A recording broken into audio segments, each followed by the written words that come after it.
All right, we are back, and now it's time for Plok with Countdown. All right. So this is Plok. It's a very unique game. Very unique. A couple of things. I'll be taking some warps in which I have to basically do a time trial on a vehicle to skip a number of stages. And I'll also be abusing an error in programming where if I get to continue in a stage and then game over, it puts me back on the world map having completed the stage. So you'll see me do that twice. And I'll talk more about that when I get closer to it. So on the couch, we've got Mecha Richter, another talented runner of this game from years past. I think it was 2013 the last time I played it. So Yeah. been a while. And the two of us raced it at SGDQ 4 years ago. It was my first marathon run, so it's only appropriate we give it a nice run back. All right. So I'll give you guys a countdown here. 3, 2, 1, go.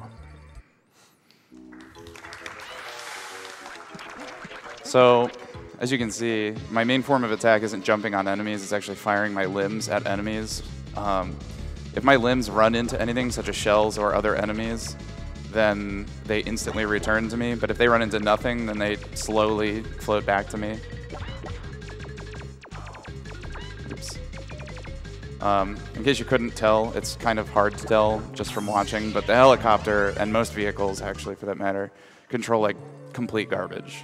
So you're really just fighting your D-pad.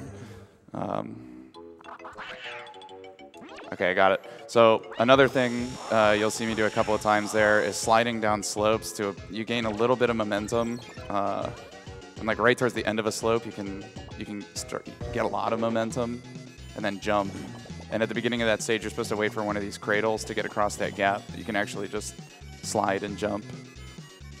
Saves about 5 seconds.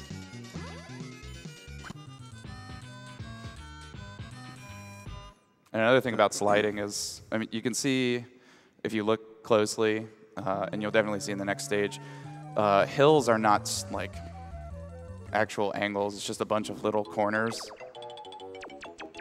So you're kind of dealing with that. If you're not like, if you're in a position where you're constantly hitting the upside of the corners, then like the incline, then you're not going to gain very much speed.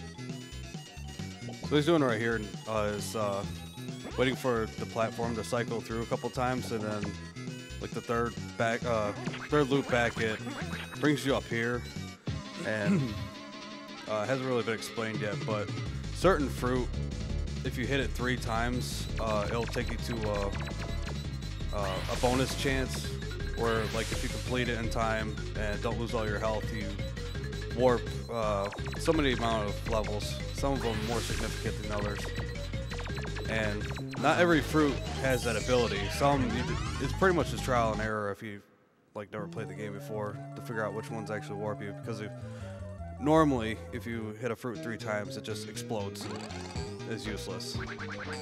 Yeah, and it's actually kind of cool. The fruits are like health pickups, and if you pick up a fruit without hitting it at all, it gives you like 2 health, 2 bars, and then it increases the amount of health it gives you as you hit it. But if you hit it 3 times, it either gives you a warp or it just explodes. So you'll see me later on in stages that are long and difficult. I'll hit the fruit twice to get back the most health that I can. Also, the best part of the game coming up, Grandpappy. Grandpappy, yeah, your computers are not broken. This is actually in black and white. Well, they might be since I'm on the couch. I want to take this time as well to shout out French runner Arias, who finally beat my time after I set a time right before SGDQ 2014 of 31:07 in this game, and nobody beat it until this past week. Actually, Arias got a 30:59 and then a 30:33, I want to say, and there's still more to cut off. He had like a 10-second mistake or something in the flea pit, so. This game can definitely go even further, which is awesome. I'm glad that it's getting some activity again. And these stages are pretty straightforward, so if you want to read some donations, go for it. Sure. We have a $5.02 donation from Nacho. Hi everyone, throwing a small donation to my friend Papa Downtown during his Plok run. I believe in you. You're gonna do great. Get that 30. Also, shoutouts to the staff, runners, and everyone who makes possible yet another great speedrunning event for a great cause. Here's hoping I can attend another one someday. P.S. Countdown? I told you I'd bop you in DQ3. Win sub 4. Much love to everyone. Nacho. I was going to say, man, congratulations on your PB. And very soon. Very soon. Also coming up in this stage, I'm going to do a little strat that I took from the TAS, hopefully. Jumping the frame before I get the saw blade. And clipping through the floor. There we go. Easy.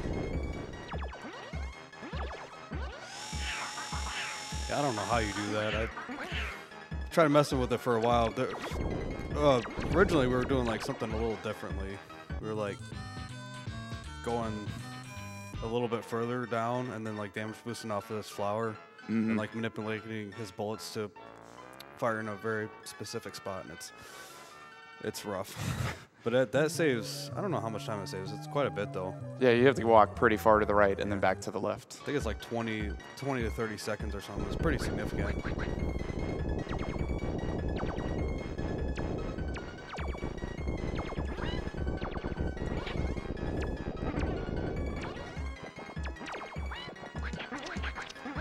So this is the first shell game warp.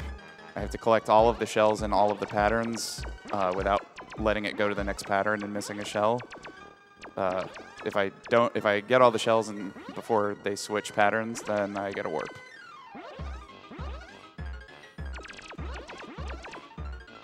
Yeah, it's one of those bonus stages where you have to know where everything's going to be at because they give you no time for error. Yeah, this one has a little bit of leeway, but the next one you'll see me do is pretty much impossible if you've never done it before. All right, so a couple more straightforward stages if you got some more donations. All right, we have $15 from Sunset Law. Thank you, Countdown42, for bringing Plok finally to SGDQ. The game's hard mode difficulty gave me nightmares as a kid, but I still love it to this day. Kill all the fleas and kill all the animals. Agreed. Any donations towards Runner's Choice, by the way, go to killing the animals. Hear that, guys? Countdown's bloodlust cannot be sated. So there were saw blades behind those Rockefeller enemies, as they're called. So you can just like kind of walk through them and get the saw blade. What sauce? What sauce? He missed the best one. He worked past one stage where he gets the item, just says Gadzooks. Yes.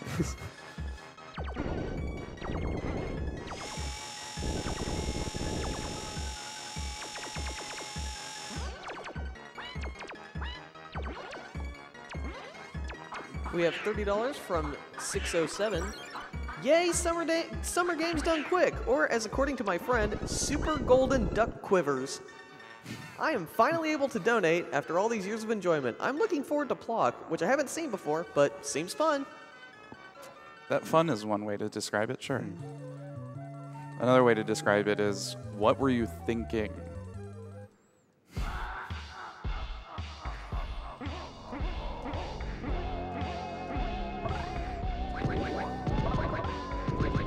So this is the Bobbins Bros. Whenever you hit them, they jump and they spit fingernails at you. And the object is to just not get bodied. 4 or 5 hits, depending on what I take a hit from, and I die. But that was a really good fight. That was a good fight. So I got another pretty decently long cutscene here. Yeah, all the bosses in this game are pretty notoriously difficult. Yeah. But overall, the whole game's difficult.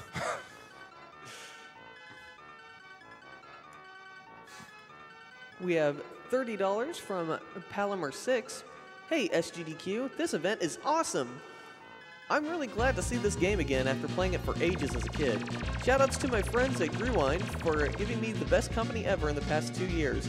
This goes towards naming Link a Majora's Mask Schlarp. Schlarp. So in the next stage, Ploktown, if you watch the SGDQ 2013 race, we actually played through that stage, but if you'll notice the PLOK in the top right, you see how I have PLO. It's actually perfectly set up so that you can, if you beat a stage without dying, you get a letter. And you can also collect little letter pickups in stages. So for whatever reason, getting a letter pickup in a stage sets the flag in the game that you've beaten the stage without dying. So in order to exit the stage without beating it, you just game over. So I got the continue. I'm just gonna kill off all my extra lives, and then I don't have to play the stage. And the stage is about 2.5 minutes long, optimally. So, you know, why not?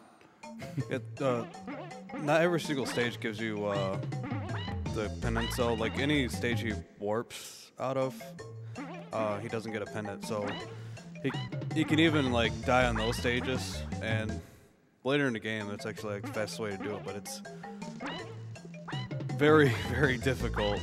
But when the time comes, you'll see why. Yeah, there's one warp in this game that's just particularly... It's impossible. It's unreasonable is a better way to describe it, I think. They just didn't give you enough time. Yeah. Speaking of impossible, this boss is terrible.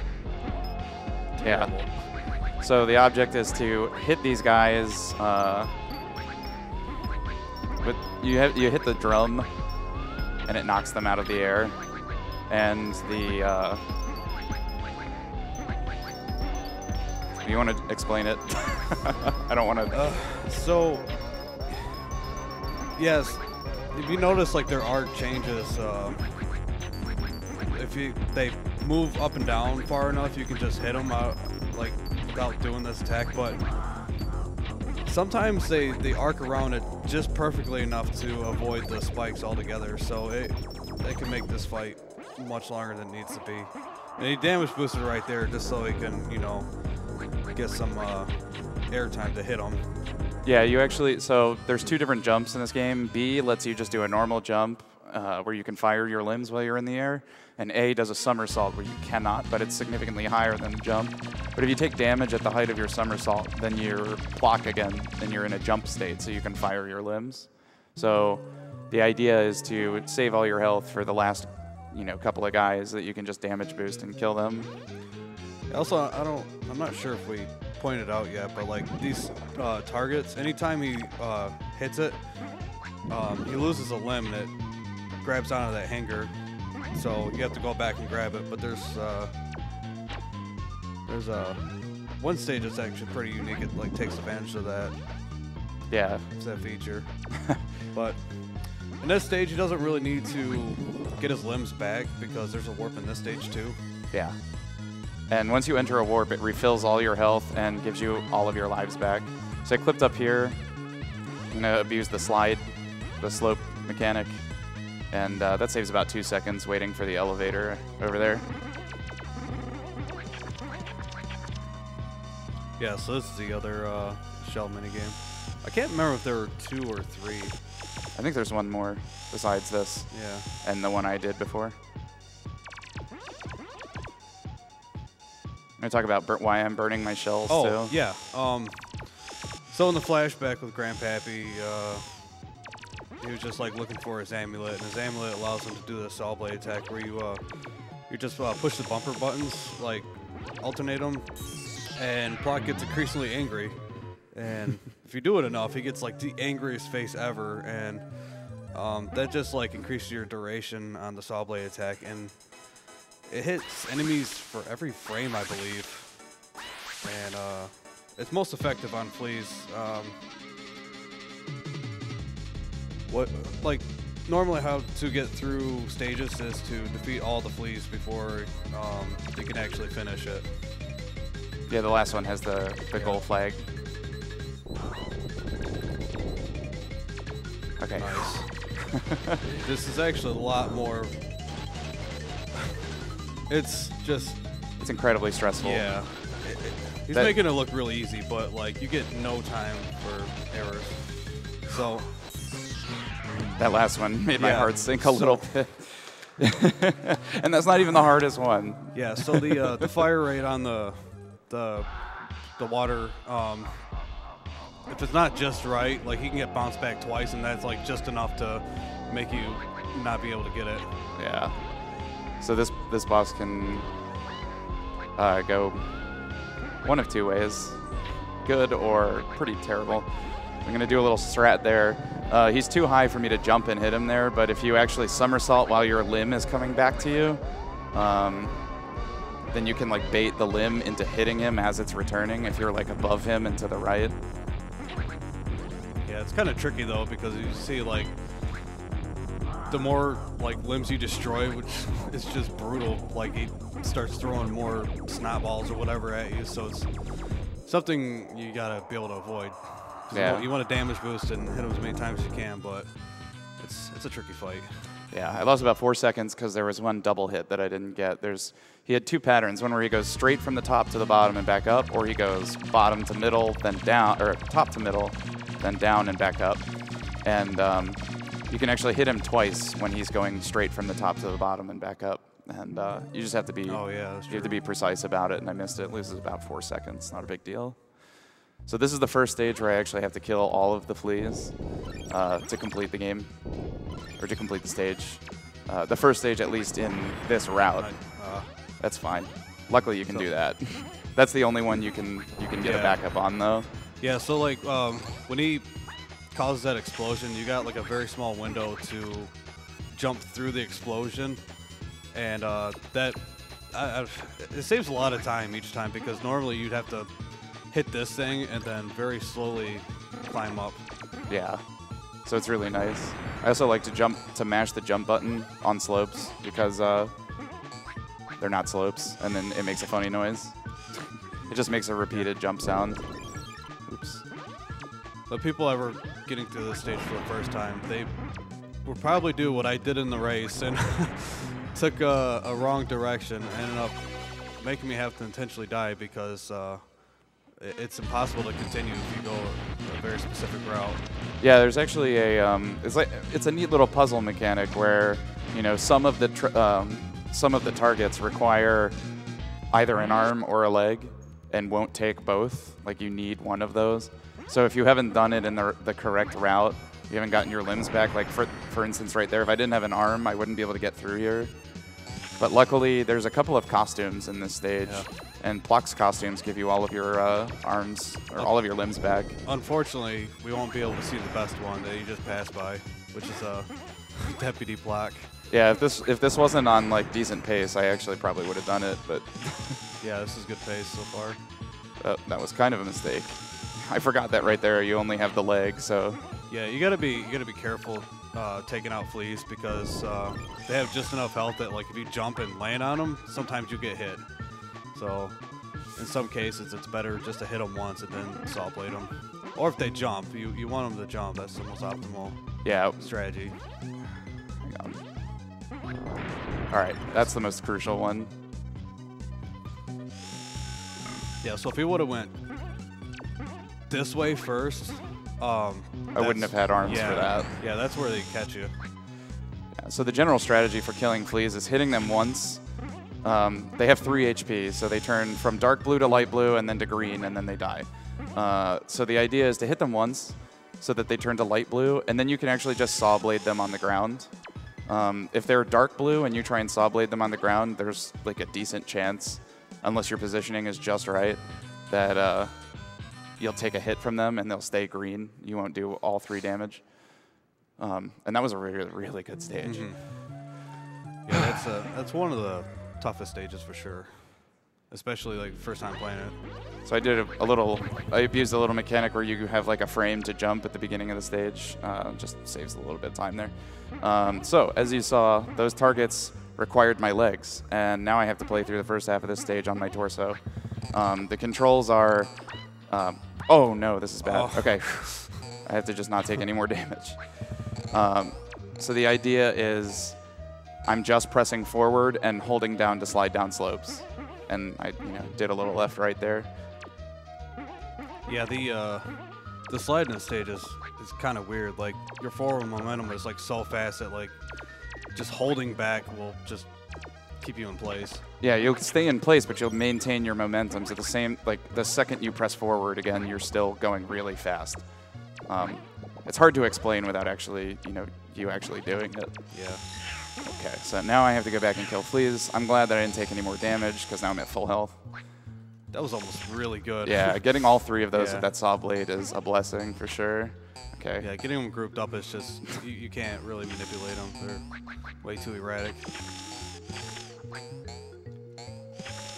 This is incredible luck. Yeah. Wow. So that was why he like hit all the eggs as he was passing through, because you have to wait for them to crack open. Got it. Nice. So that skip there takes saves about 19 seconds. Damage boosting off of that spike and then jumping up to that top purple area. Yeah, so those enemies drop a big gem that make you invincible, which is pretty much necessary to get through all this. You can damage boost, but you can only do it a couple times because the spikes do so much damage.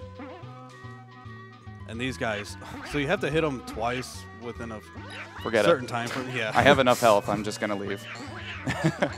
Which doesn't sound bad until they decide to give them shields. And when you hit them in the back once, they turn around. Yeah. So you have to, like, it's just stupid. Like, you get these bees. I don't know if we mentioned that, but, like, there's a pickup you can get. It looks like a small beehive or something. And it allows you to, like, just launch these bees and they home on the enemies. They're really, really good. Yeah. So that was a really good stage. Yeah, that was really solid. So he picked up that flag. If you get the flag before you destroy all the enemies, you get a full health refill. Yes. All right. So hardest warp in the game by far. Yeah. They give you no time, and you also have to like break a ton of walls with the bike cannon, which is garbage. Normally in an RTA, I'd be killing off all my extra lives in this stage to set up a game over warp for later because there's those rocks right at the beginning. But I'm not going to do that because I need as many lives as possible.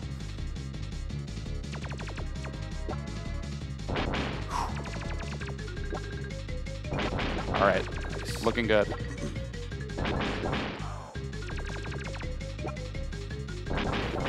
Hitting these perfectly is like absolutely crucial.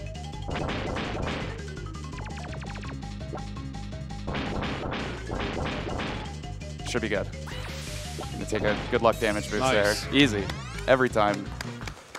So having any time remaining at all is actually a miracle. Yeah, they actually like leave it on 0.0 for about 0.5 seconds more. Yeah. Just to like, because they felt bad, I guess. Yeah, oddly enough, that's like the only one that does that. The other ones, it like ends immediately. Yeah, the rest of them it seemed to end immediately. Yeah, so there was quite a few stages skipped there, and a boss. One of the longest boss in the game, actually. Yeah, it's essentially an auto-scroller. Yeah, so now we're like in the area called the Flea Pit, and every stage has this vehicle you can get. Yeah, the stage is long, but I don't want to play it, so I'm just going to zip under it. Nice, I got the 2 in a row. That's very difficult to do. The jetpack, the way it controls is just by you hold B to go up, and if you let go of B, you start falling. So in order to maintain height, you have to kind of tap it. And in order to zip under the seam of the level, you kind of have to maintain a certain height. So that was really good. Yeah, throughout this, you only skip one Flea Pit stage, which is ironically the one with the best handling vehicle. Yeah. You get increasingly more difficult to use. Like this one. This is actually a really tough stage to get through. And there are fleas in these stages, but it's not necessary to kill them. They're actually called super fleas. They're like much stronger and more aggressive than regular fleas. Yeah, they shoot projectiles, which do lots of damage. Everything that shoots a projectile in this game does more damage with its projectile than it does contact damage. Okay. Oh, hello. Yeah, I'm not sure if we mentioned it either, about the shells. If you collect enough shells... Ooh. It's fine. This is fine. We're fine. Everything is fine. Nice. That stage is total ass. Yes, it is terrible. I can agree. This place really smells. Yeah, so if you get enough shells, you get a 1-up. It's actually the emblem in the middle, top middle. once like it fills up with yellow, and then once it's all the way to the top, you get a 1-up. And that's actually what you use for your saw blade attack too. So that's why you just throw shells everywhere. Yeah, It's angry. it's nice to like to be able to get rid of your shells so that you don't get an extra bonus block, because not only does it freeze the game for 4 seconds when you get the bonus block, but then you have to lose an extra life when you're doing the game over warp. So this stage is also dumb. I mean, I explained how earlier the helicopter is just a mess to control. Oh, okay, whatever. That's fine. That's plenty of health. I hope. Yeah, so, yeah, there's these blocks right here, and I'm not sure exactly how it works, but like if you hit it just at the right momentum, you just kind of skip underneath it, because the vehicles, they look big, but the hitbox is only 1 pixel big, so you can kind of just tuck under anything and everything. Yeah. It's pretty fantastic. Oof. Ooh. Wow. I'm so good at this game. They are being really generous right now. Oh. This one's actually one of the hardest skips to get. All right, I need to calm down. There we go. Nice. Also, I just want to mention to you, Mecha, that I noticed that the SNES is in kind of a precarious position between 2 of the risers. So try not to shift your feet. I think you just jinxed it, but I will not move. Yeah, so the third one's, it's actually a little bit faster to go up, but there's a couple fleas in that route, so it's actually much safer just to take all 3 skips. Yeah, the task like bounces out of the water and then just kind of damage boosts through. Yeah, it's ridiculous. There's fleas everywhere, but there's only one guy that's actually blocking your path, and you can just go right through him. Or he does 2 damage, contact damage. So, real rumblings. This is a stage. All right. This is the worst stage in the game. And guess what? We're not going to play it. Yep. So the same game over warp that I did in Plok Town, this stage takes about 4.5 minutes to complete optimally. It is terrible. And it is rough. So you know those rotating platforms? I have to break egg walls while riding the rotating platform with my tank, which has one pixel hitbox, a 1 pixel wide hitbox, which you kind of just have to guesstimate where it is. It's like right pretty much where Plok's body is in the tank, but a little bit to the right. And you get knockback every time you shoot it, so you have to like reposition yourself Yeah, on the moving platform. That's obnoxious. It is horrible. So, fortunately, they conveniently put a Plok Continue emblem in this stage. Right at the beginning. Yep. They knew.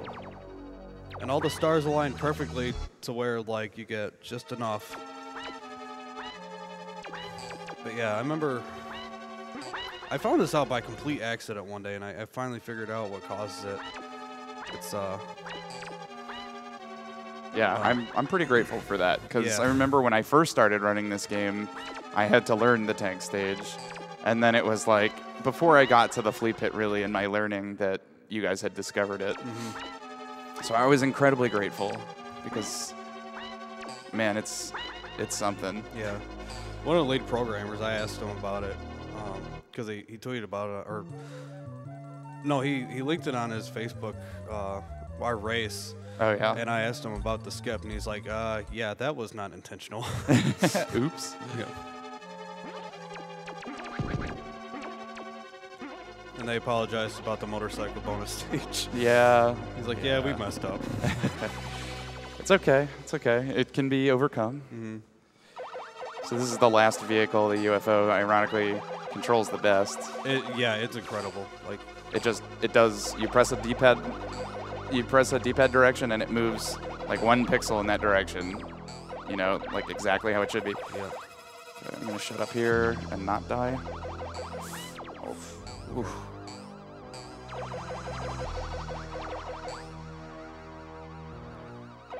Fortunately, if he does die here, it's not the end of the world, because he doesn't have to worry about warps anymore, or Plok Continue warps. Yeah, it's just a time loss at this point. This is actually like one of the longest stages in the game, if you do it normally. Or you could just do this. But yeah, why would you do that? So yeah, that skips like 80% of the stage. And it's a really difficult one too. So, we are coming into the final boss of the game, which is the Flea Queen. And it's pretty much an auto-scroller. She will birth a flea, or 2 fleas, or 3 fleas, or 4 fleas every cycle. And then once you kill all the fleas, then you can finally hit her, but you have to dodge all of her attacks while you're doing this. And not only that, but look, I'm not pressing any buttons. It's jumping automatically. So I have to fight that as well.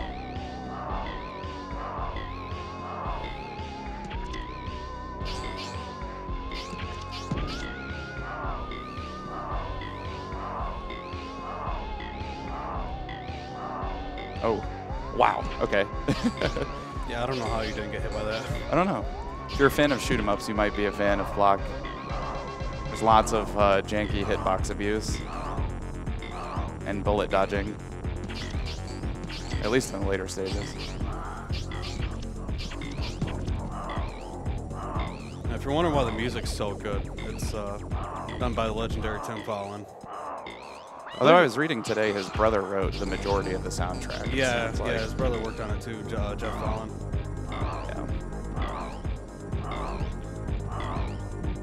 He actually had Shigeru Miyamoto thinking that this was like a modified sound chip. Oh, Like, really? Yeah, he didn't know you can actually get this sound from just straight from the game. Yeah, and I was reading, they like to use a lot of like live instrument samples. Mm-hmm. And so what they did was some of the samples were actually chords themselves and not just single notes, so that they could have like an enhanced soundtrack, which I think is really cool. Yeah. It's just a nice way to get around the SNES hardware limitations. Ooh, okay, we're fine.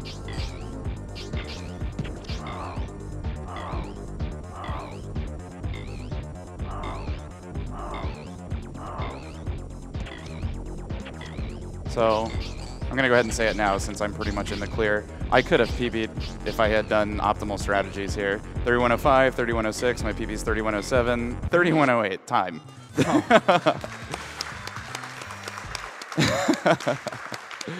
So if I had done the optimal suicide strategies, killing off my extra lives, you know, on the stages where it's fastest to do it instead of the stages where I do the game over warps, then that would have been a PB. And holy cow, what a run. Yeah. Thank you, Mecha. Yeah. Thank you, No problem. GDQ guys. And thank you, Pickford Bros and Fallen Bros for this game. It's, you know, it's pretty wonderful. They're making comics. Steve Pickford is. He was a lead animation designer for this game. So you should look those up. They're pretty awesome stuff. Yeah, I believe it's The Real Plok on Twitter, and they tweet Yeah. out, and they have a website and everything, and they do comics, I believe, weekly. Yeah.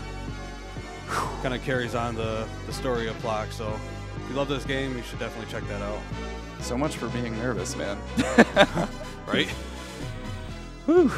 All right, guys, thank you very much.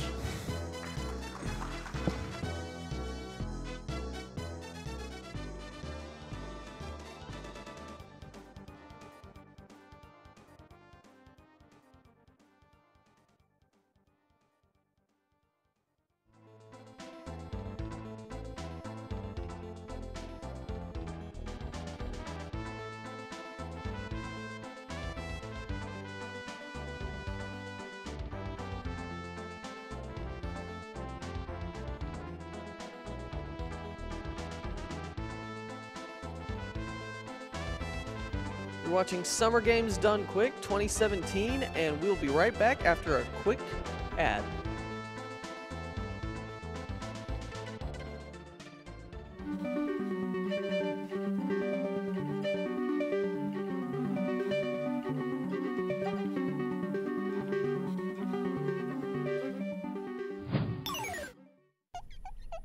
There are 600 different types of venomous snake, and their bites produce different symptoms.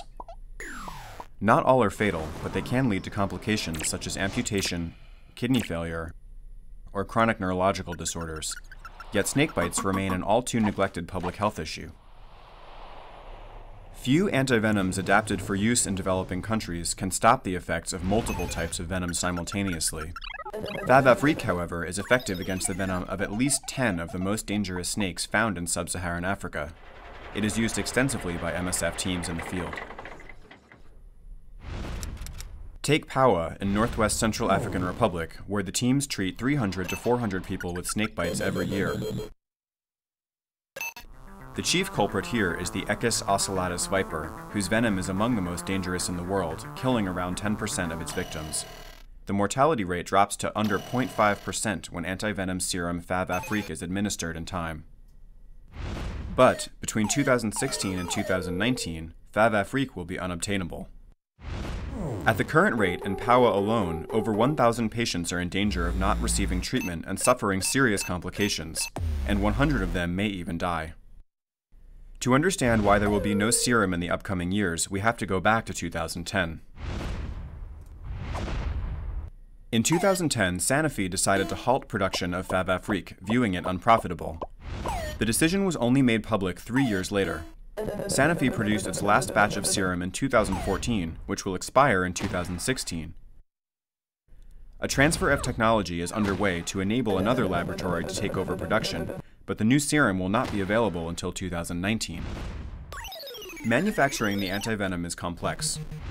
It begins with extracting snake venom, which is diluted and injected into a horse, as the horse's immune system produces antibodies that can then be harvested. The serum is then purified prior to being packaged. The whole process takes about 2 years. It's Sanofi's responsibility to provide a temporary solution in the interim. If production of the serum doesn't start up again soon, thousands of lives will be endangered. But any such solution can at best provide only temporary relief for an unreliable system. The manufacturing process of antivenoms is as archaic as it is inefficient. It's time that more serums adapted for use in developing countries be made available for victims.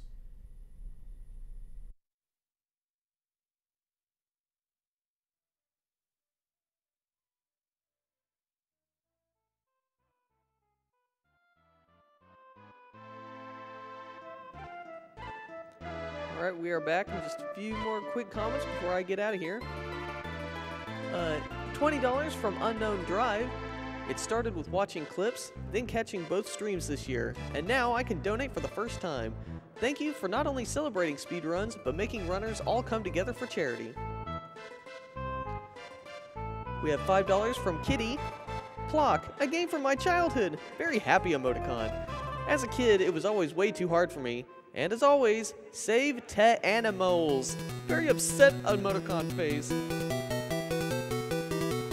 And $500 from Joshua, and I can't read the comment. The donor has terrible handwriting. With that, I'm going to get out of here, but right before I do, I'm going to issue a challenge to anyone donating. One of the incentives is to name the party in Final Fantasy VII, and I personally would really love it if everyone named Red 13 something stupid. As in literally, name him stupid, all capital letters. If by the time that game starts, that dumb red cat is named stupid, I will be very, very happy. So get on that, donors. And with that, I am out of here.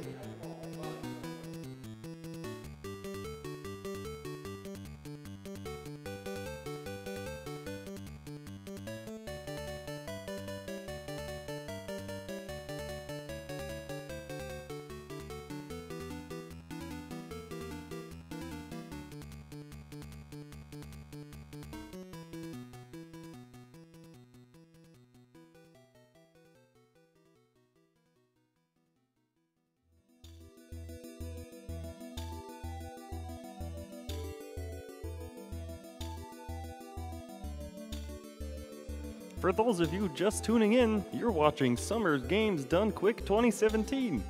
Oh, whoops, that was my normal voice. Don't worry, I'll be using this one the rest of the time. Coming up next, we have Ratchet & Clank All Gold Bolts run by Zem. Stay tuned for that.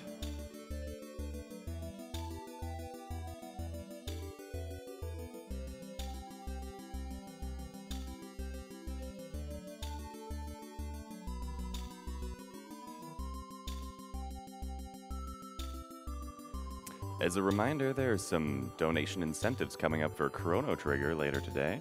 You can choose Lucca's name, Frog's name, Robo's name, Isla's name, Marl's name, and Chrono's name. Currently, Chrono's name has Tacos as the lead choice. Frog's name has Hypno, followed by Glenn, and Lucca's name is leading with Arby's.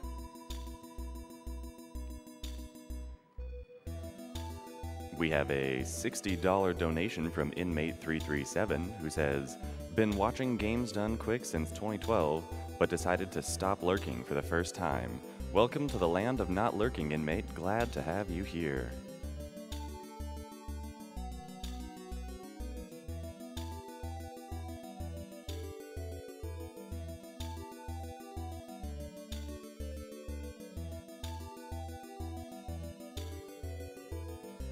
Another great incentive we have coming up is Crypt of the Necrodancer Diamond All Zones. It's only $2,100 away from reaching its goal. So if you're not sure what to donate towards, that's a great option.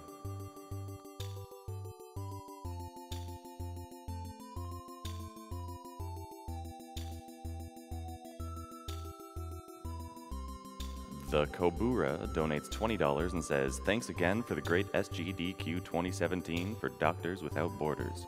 Can't wait for Ratchet & Clank, my very first game. Go OBB."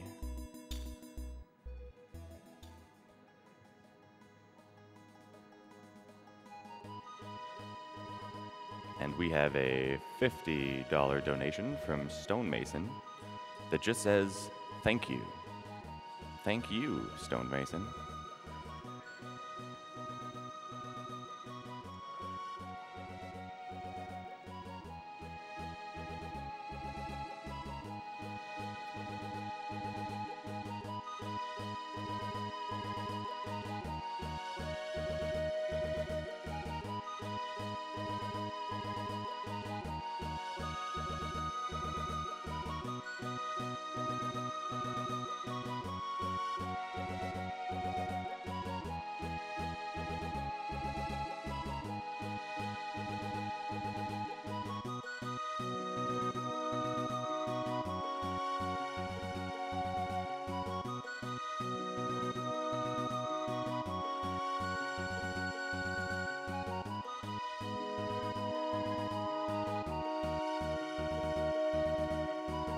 As a reminder, you can now use bits in the Games Done Quick channel, and there is a bit incentive. If we end up with 5 million bits, Legend of Zelda Majora's Mask, the final Majora fight, will be done blindfolded. So keep on cheering.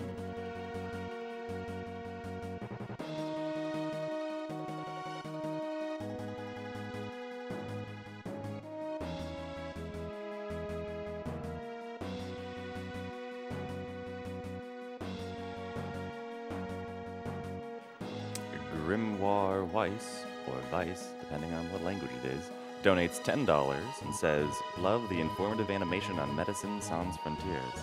I had to donate after seeing what kind of work they're doing. Thank you for that donation, Grimoire."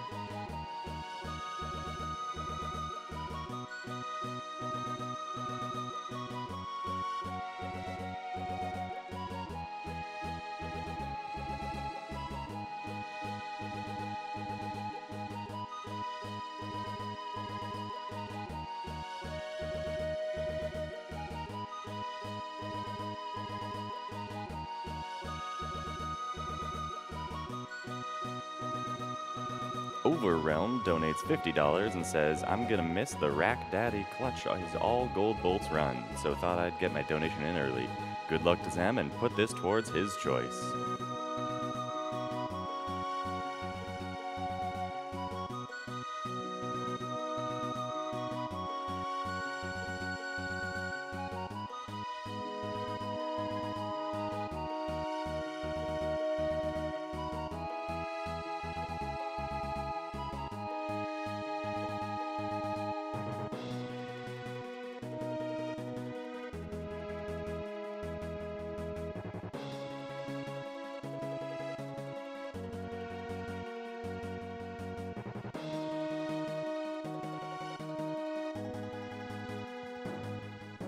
Greasevolt donates $30 and says, SGDQ is my favorite gaming event of the year. Revisiting games from my childhood this way is awesome. Doing something good at the same time, even better. Let's save those animals together. Let's Greasevolt.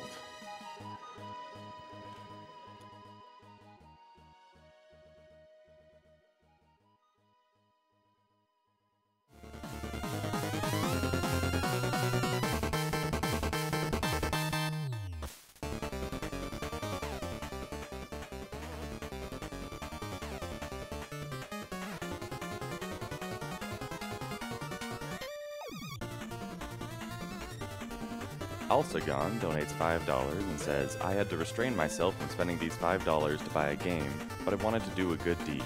I wish I could donate more to contribute to this awesome cause. Keep going. I love messing up with my sleep schedule to see awesome speedruns. Greetings from France.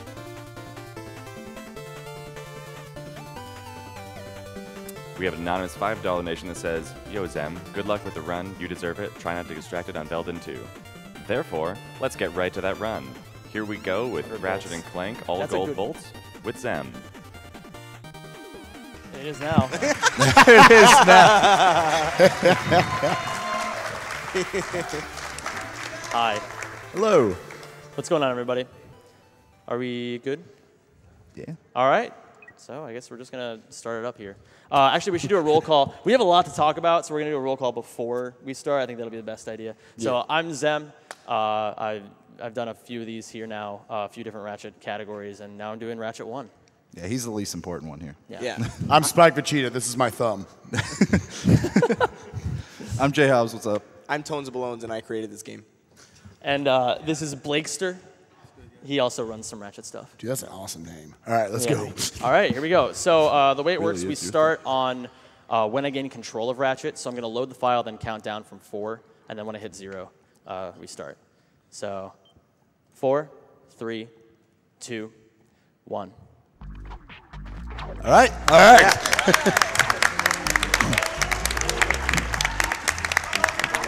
So, kind of the first thing here is this game's called Ratchet and Clank, but you're not two people. Right now, you're just one person, you're Ratchet. This is Veldin that he's on, Ratchet's home planet, and as you can see, he's doing a lot of side flips. Basically, he's just getting a little bit of extra, distance for each side flip. It's just a little bit faster than kind of normal walking. And you'll see them a lot in the early game, and then a